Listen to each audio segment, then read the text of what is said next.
नमस्कार, मैं राहुल कठेरिया। आपका हमारे YouTube चैनल राहुल का अड्डा पर बहुत बहुत स्वागत है। साथियों, कल्पना कीजिए जब सत्ता पक्ष की खिंचाई सत्ता पक्ष से जुड़े हुए लोग ही करने लगे तो सत्ता पक्ष के आगे बड़ी असहज की स्थिति पैदा हो जाती है। ये इस असहज की स्थिति पैदा की है भारतीय जनता पार्टी या मोदी जी के सामने की गई है, और ये की है आरएसएस के राष्ट्रीय महासचिव श्री दत्तात्रेय होसबोले जी ने, क्योंकि उन्होंने एक 2-3 दिन पहले एक वेबिनार में बेरोजगारी, गरीबी और असमानता जैसे मुद्दों पर बात की है। जी हाँ, इसी टॉपिक पर मैं अभी और आपसे चर्चा करूंगा, लेकिन उससे पहले यदि आपने अभी तक हमारे YouTube चैनल राहुल का अड्डा को सब्सक्राइब नहीं किया है तो प्लीज़ इसको सब्सक्राइब कर लीजिए, घंटी के बटन को दबाइए, ऑल पर ज़रूर क्लिक कर दीजिए। साथियों, प्रधानमंत्री मोदी जी के सामने और भारतीय जनता पार्टी के सामने इस वक्त बड़ी असहज की स्थिति पैदा हो चुकी है, क्योंकि भाजपा की जननी, आप दूसरे शब्दों में ऐसे समझिएगा कि भाजपा का जन्म ही आरएसएस से हुआ है। और सच्चाई ये है कि आज अगर आरएसएस भाजपा के नीचे से अपना हाथ खींच ले तो 2 दिन जब लगेंगे जो भाजपा की सरकार भी गिरने की नौबत आ सकती है। या आप ऐसे समझ सकते हैं कि अगर आरएसएस भाजपा के नीचे से अपना हाथ हटा ले तो भाजपा कभी भी चुनाव जीतने की कंडीशन में नहीं पहुंच पाएगी, क्योंकि आरएसएस के हजारों हजारों कार्यकर्ता अंदर खाने, खुलेआम नहीं अंदर खाने भारतीय जनता पार्टी के लिए काम करते हैं। लेकिन जब वही आरएसएस के राष्ट्रीय महासचिव श्री दत्तात्रेय होसबोले जी इस वक्त देश में बेरोजगारी, गरीबी और असमानता जैसे मुद्दे पर बात करते हैं तो कहीं न कहीं भारतीय जनता पार्टी के लिए, प्रधानमंत्री मोदी जी के लिए एक असहज की स्थिति पैदा हो जाती है। क्योंकि इस वक्त जैसा कि हम सभी आप लोग जानते हैं कि देश में, भारत में विपक्ष में बहुत सीमित और कम लोग ऐसे हैं जो जनता से जुड़े हुए मुद्दे पर बात करते हैं, जनता के मुद्दों को उठाते हैं। उसमें केवल और केवल इस वक्त जो प्रमुख रूप से उठा रहे हैं वो है श्री राहुल गांधी जी, जो भारत जोड़ो यात्रा में कन्याकुमारी से कश्मीर तक जो मुद्दे उठा रहे हैं वो केवल जनता से जुड़े हुए मुद्दे ही उठा रहे हैं। लेकिन इस वक्त आरएसएस के राष्ट्रीय महासचिव श्री दत्तात्रेय होसबोले जी ने एक बार फिर प्रधानमंत्री मोदी जी को क्वेश्चन मार्क लगा दिया है, कटघरे में खड़ा कर दिया है। बेरोजगारी, गरीबी और असमानता जैसे मुद्दे पर बात करके उन्होंने आंकड़ों के सहित ये बताया है कि भारत में लगभग 20 करोड़ लोग आज भी बेरोजगारी से नीचे जो है अपना जीवन यापन करते हैं। एक तरीके से भारत के लिए बहुत बुरी कंडीशन है ये। और उन्होंने एक आंकड़ा ये भी दिया है कि भारत में 23 करोड़ लगभग लोग ऐसे हैं जिनकी रोजाना की जो इनकम है वो 375 रुपये से भी कम है। ये उन्होंने तो आंकड़ा दिया ही है।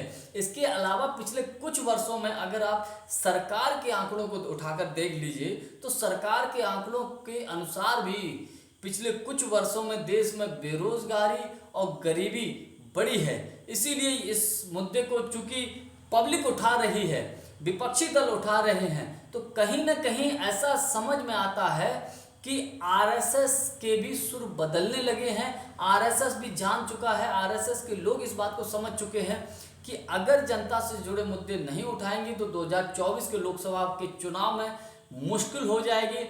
कहीं ना कहीं खुद ही इंडिकेट कर दीजिए विपक्षी दलों की बजाय, अगर विपक्षी दल अगर क्वेश्चन मार्क करते हैं, सरकार पे सवाल करते हैं तो सरकार की छीछा लेकर होती है, तो क्यों ना हम ही सवाल करें और सरकार को सुधरने का मौका दें। ये भी अपने आप में एक बहुत बड़ी पॉलिटिक्स हो सकती है।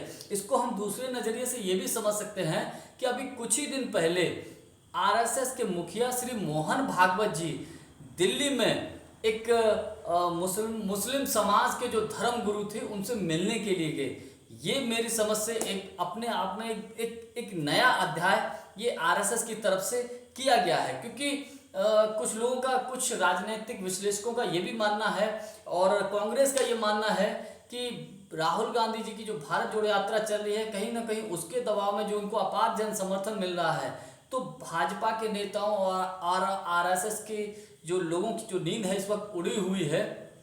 कहीं ऐसा ना हो 2024 के लोकसभा में भाजपा की सरकार चली जाए तो सरकार के बचाने के लिए जो कहीं नुकसान हो रहा है तो कहीं से वो वोट बैंक हासिल भी करना है। तो ये एक नया गणित चलाया जा रहा है आरएसएस की तरफ से। और कहीं ना कहीं एक बात मैं नहीं बल्कि पूरा देश इस बात को मानता है कि अगर आज आरएसएस भाजपा के नीचे से अपना हाथ हटा ले तो मैं समझता हूं कि भाजपा के लिए बहुत बुरी कंडीशन हो जाएगी। यदि किसी भी चुनाव में, किसी भी, चाहे वो विधानसभा का हो चाहे वो लोकसभा का चुनाव हो, अगर आरएसएस भारतीय जनता पार्टी के नीचे से हाथ उठा दे तो भाजपा के लिए जीतने के लिए लाले पड़ जाएंगे एक एक सीट के लिए, क्योंकि आरएसएस के हजारों हजारों कार्यकर्ता अंदर खाने भारतीय जनता पार्टी के लिए काम करते हैं। इस बात को बखूबी मोदी जी, अमित शाह जी और भारतीय जनता पार्टी के सभी नेता जानते हैं। इसलिए मेरा व्यक्तिगत मानना ये है कि प्रधानमंत्री जी या भाजपा के नेता, राष्ट्रीय महासचिव, स्वयं आरएसएस के राष्ट्रीय महासचिव श्री दत्तात्रेय होसबोले जी ने जो बयान दिया है, जो बात की है बेरोजगारी, गरीबी और असमानता के मुद्दे पर, उसको हल्के में नहीं लेंगे। कहीं ना कहीं इस पर हो सकता है कुछ अमल किया जाए। और और कुछ और भी मुद्दे हैं जो उन्होंने राष्ट्रीय महासचिव आरएसएस के जो उन्होंने कहे हैं। हालांकि कहीं न कहीं सरकार को कटघरे में तो खड़ा किया ही है। सरकार खुद जो जनता से वादे किए थे सरकार ने, उन मुद्दों पर सरकार फंस रही है। जिसमें एक प्रमुख मुद्दा था 2 करोड़ प्रतिवर्ष नौकरी देने की बात कही थी भारतीय जनता पार्टी ने, 15-15 लाख रुपए देने की बात कही थी भारतीय जनता पार्टी ने, काले धन वापस लाने की बात कही थी भारतीय जनता पार्टी ने। तो कई ऐसे मुद्दे हैं जो सरकार को, मोदी जी को विपक्षी दल समय दर समय घेरते रहते हैं। तो कहीं न कहीं ये सरकार के लिए एक असहज की स्थिति हो सकती है। तो वीडियो यदि आपको अच्छा लगा हो तो लाइक, शेयर और चैनल को हमारे सब्सक्राइब जरूर कर दीजिएगा। बहुत बहुत धन्यवाद। नमस्कार।